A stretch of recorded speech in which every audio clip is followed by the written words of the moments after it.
I don't have a lot of time, so I'll make this real quick. So, if you ever want to get into writing, there's a couple of books that I'd recommend you read. Story by Robin McKee is actually pretty good, but it's kind of on the heavier side, and it's definitely not an introduction kind of book. So, I'd say have that one in mind, but wait a while. Aristotle's Poetics is pretty much public domain, so you'll find that anywhere. It's a little bit hard to read at times, but really, if you just want like a very foundational understanding of storytelling, that's the one to go for. Some people go by Stephen King's own writing. It's good in bit. It's half memoir about his writing career and then half writing advice that he goes by. So if you're a Stephen King fan, you'll like it. If you're a writing fan, you'll like it. If you're both, then you're gonna definitely love this. I can go on and on about tons of books I'd recommend, but there's one book that keeps coming up. Save the Cat has got to be one of the most divisive books on screenwriting, let alone on writing. For some people, they absolutely swear by the book. And for other people, they hold it up and say, this is what is wrong with absolutely everything in films.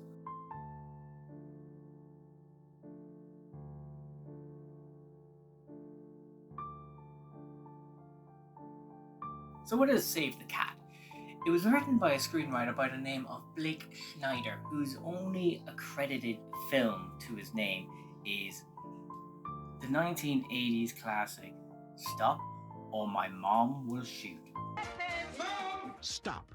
Oh, please, you don't have anything I haven't seen before. Mom, would you turn around, please? Or my mom. Both of you? Will shoot. Your mom witnessed a murder.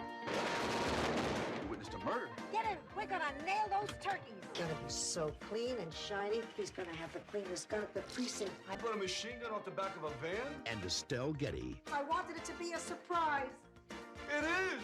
You may be surprised to hear this, but the film did not do well. Oh my god. So Blake basically went on and he wrote Save the Cat. And the basic idea of Save the Cat is that it breaks down the screenwriting process. But not only breaks it down, but breaks it down to a point where it can be any script, any story can be broken into 15 beats. What's been known as the Blake Snyder beat sheet, which does not help the case that it's literally BS twice.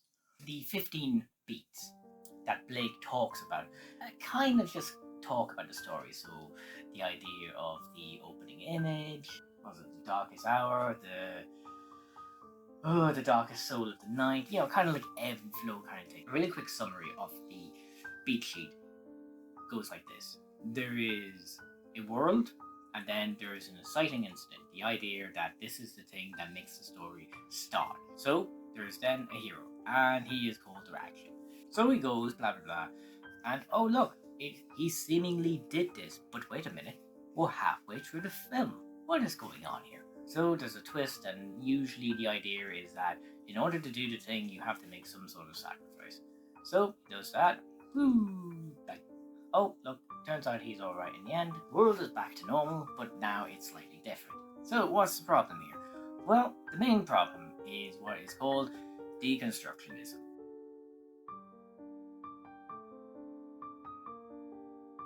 What is deconstructionism, I hear you ask? I'm glad to hear you asking that question and talking to yourself, or to me, a video. Deconstructionism is the idea that in order to understand something better, you can take it and then deconstruct it. You can break it down to its core components.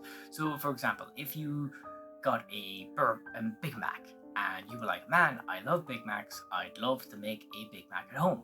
So what you would do in deconstructionism is you would get the Big Mac and then separate all the parts and study the parts separately. And then you kind of realize, okay, to make a Big Mac at home, I would need buns, I would need burgers, I would need lettuce, I would need cheese, and so on. So this isn't necessarily wrong. In fact, it can be a very helpful way of studying something. However, this is where the problem comes. It is a handy way of studying something. It's not intended to be a way of convincing someone that this is exclusively the right way. Throughout the book, Blake puts forward his idea of the beats. To get this idea across, he uses well-known films, particularly Aladdin. He even continues this idea in a sequel which he wrote called Save the Cat Goes to the Movies. By the way, you're probably wondering why is it called Save the Cat? I'll get to that in a second. So he takes these films and says like, hey, look at this. This part of the movie lines up with this part of the beat sheet. Isn't that really interesting? That means I'm right. Yeah, no, because stop it. Again, on the surface, it seems like he's right. It seems like he's created this wee little map, and if you hold it up at just the right position, oh my god, it all lines up. But the problem here is that Blake is looking at these films and cherry picking the parts that happen to line up. It's a form of confirmation bias. Again, deconstructionism is great for studying a film, but it's not the way the film was made. Again, go back to the Big Mac situation. If you want to deconstruct a Big Mac and make it and understand how to make it at home, you would first need the finished product itself, the Big Mac. Deconstructing the Big Mac tells you what the finished product is, but it doesn't tell you how it got there. If you go back like maybe 50 years or so, the Big Mac probably looked a whole lot different than today. The burgers were probably bigger, maybe it was smaller. Maybe it didn't have as much lettuce, or maybe it had more pickles back then. The Big Mac that we have now is an iteration of an iteration of an iteration that spans decades. And even though each generation would say, hey, this version of the Big Mac that I have and that I grew up with is the definitive Big Mac, really you have to go by what the latest version is. The point isn't, hey, this is how the Big Mac became a thing. No, the point is, this is what the Big Mac is now. And if you deconstruct the Big Mac as it is now, yes, you can understand how to make a Big Mac, but only how to make a Big Mac as it is now. It doesn't tell you how to make a Big Mac 20 years ago. And in a similar way, deconstructionism and media analysis, especially from an audience point of view, tells you how the finished product works. It doesn't tell you how it got there.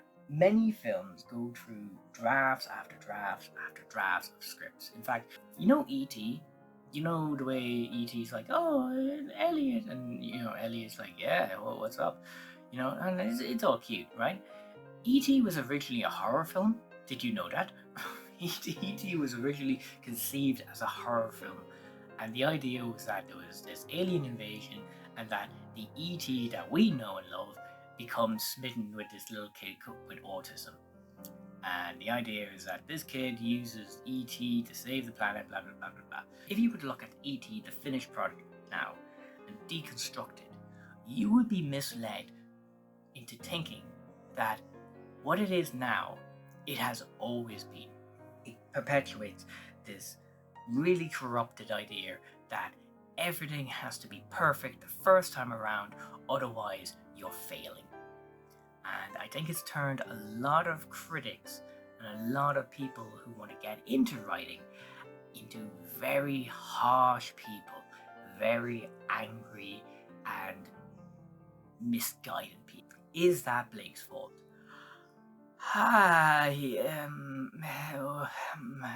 Maybe. Okay, well, it's a little bit awkward because Blake is dead.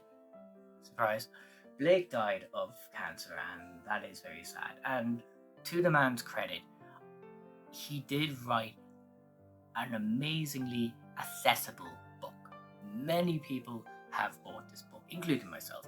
Many people have found it helpful. And you know what? I'm not going to lie. It's a pretty good introduction into really, really thinking about a script. The problem, however, is that Blake, when he was alive, made the argument that, oh hey, I never said this was definitive. First off, the book is subtitled The Last Book on Screenwriting You'll Need. I understand that maybe that was a publishing decision, but bear in mind that Blake then went on not only to come up with an entire software based around this idea, but then also sequels to it. So I don't really think you can say, hey, I'm not saying this is the only way, when you're then building an entire business and marketing ploy around the idea of, yes, this is the only way. If you look back, around the time the book came out, there was a notable shift in mainstream films. Once upon a time, around the 70s, 60s, you could have morally grey characters. These characters came out of the Hays Code. The Hays Code was basically self-inflicted censorship on Hollywood studios from the US government. And the idea was that in order to have a film released, characters could not be shown as morally grey or quote-unquote as bad guys. But over time, this code got eroded and eroded and eroded. And then eventually you had Godfather or Goodfellas, films where the characters were morally corrupt. And around this time, people really related to these characters. But around the time of Save the Cat, and this is where characters started becoming good. And that's not necessarily a bad thing, but all these characters had the exact same thing in common. They had a Save the Cat moment.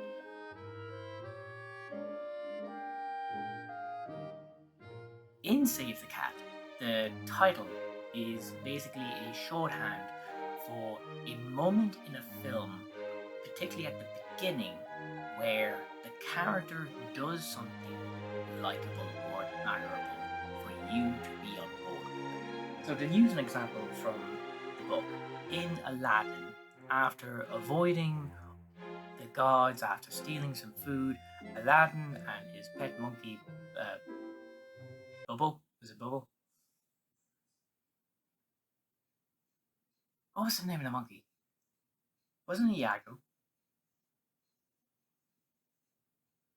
So anyway, Aladdin and Bilbo Baggins see some hungry kids, and they decide, right, okay, we're going to give them our bread, and so they do that. So even though this character is seen as a thief and is called a thief and is basically, he's just stealing food, you understand, okay, he is selfless. That is his Save the Cat moment. This is not a bad example of Save the Cat. However, it does get bad over time. I have heard during networking events, during screenwriting classes, during basic conversations, people talking about a character having to be likable.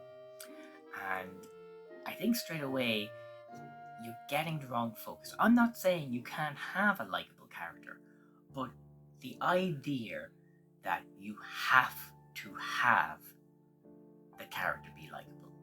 And there's something of like an oxymoron about this. If you have a character who has to be likable, that tells you that you haven't developed the character enough to the point where they can be likable, where they can just be likable because of who they are. And if you have a character like this, you're kind of forcing a square peg into a round hole. If you're forcing a character to be likable, you're kind of setting yourself up for failure. Or at the very least, you're setting yourself up for a story with no real conflict or stakes for the character. Because how can a character have agency, have urgent motivation, and have interest if you don't even know what they're like? Again, going back to Aladdin, Save the Cat says, oh, he is likable because he gave this to kids. He gave his food to kids. And now he will go hungry because of that.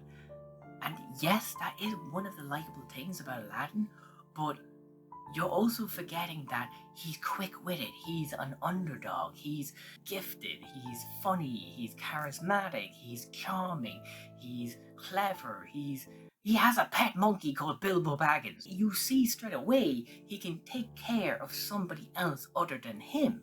And then as the story goes on, you realize that he has this complex about him, that he hates the fact that he's poor, he hates the fact that he has to steal. That's something interesting. He is a character who displays criminal activity and regrets it.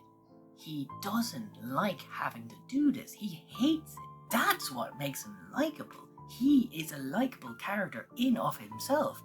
And more than likely, he became that likable character through draft after draft after draft after draft, with writers pushing themselves every single time to think, what can I do to make this character more likable?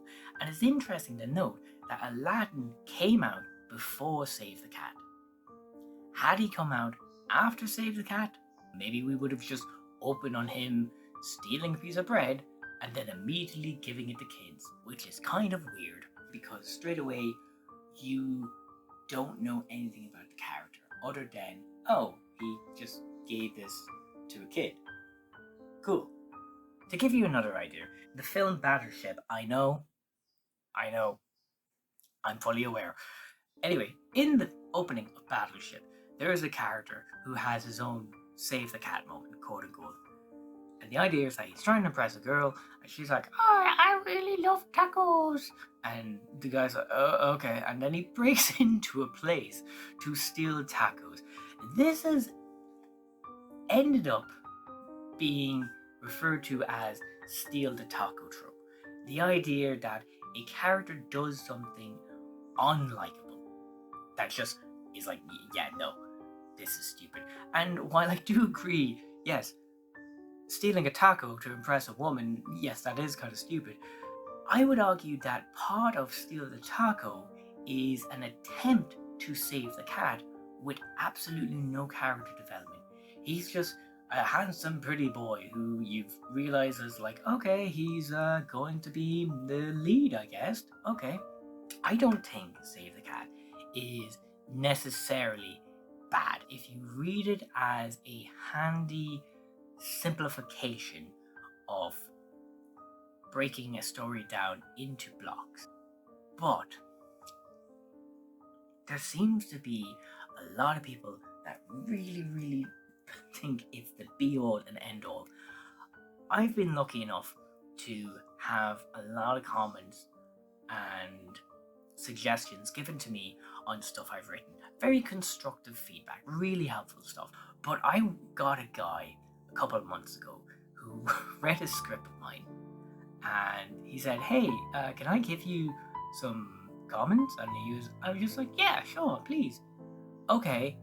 And he proceeded to list off everything from the book. The character doesn't have a save the cat moment. Where is the call to action? This character isn't likable because blah blah blah blah blah. Your inciting incident doesn't happen until page 11. It should happen on page 10. But what really frustrated me the most was this air of superiority he had. This idea of like, clearly you haven't read the masterpiece that is Save the Cat Goes to the Movies. I just couldn't do anything other than just say, okay, thanks, bye. So before I go, I just want to give an interesting kind of counter to Save the Cat, and it's called Kick the Dog. So anyone who's ever watched JoJo's Bizarre Adventure will know that in season 1 there's this character called Dio, and Dio basically does what I just said. He kicks a dog. Basically, you instantly know, okay, this guy's a bad guy, right? But here's the thing. Dio is still likable. Why? Because he's cunning, because he's deviously evil, because he's kind of a badass. Like, likable doesn't mean that you are rooting for them. Like, he is the villain, but you still like him as a character. Even if you hate him, you still like him because he brings out something else in another character. He plays his part. Characters are supposed to draw things out of one another. They're supposed to help. They're supposed to antagonize. They're supposed to be an obstacle. They're supposed to be a mentor. This is why you like a character. This is often why you hear people say, oh, I don't like their chemistry, because it's just two characters that don't work together. And again, you're not going to get that if you are trying to deconstruct the story. I understand why we want things to be simple, and why we want to be able to pinpoint one and just one thing that makes us go, oh hey, I like this film. But isn't that part of why stories are amazing? That we can't just pin it on one thing? That it's not just one thing, otherwise we just obsess over that one thing over and over again. The reason why some stories stick with us is because of everything in the story.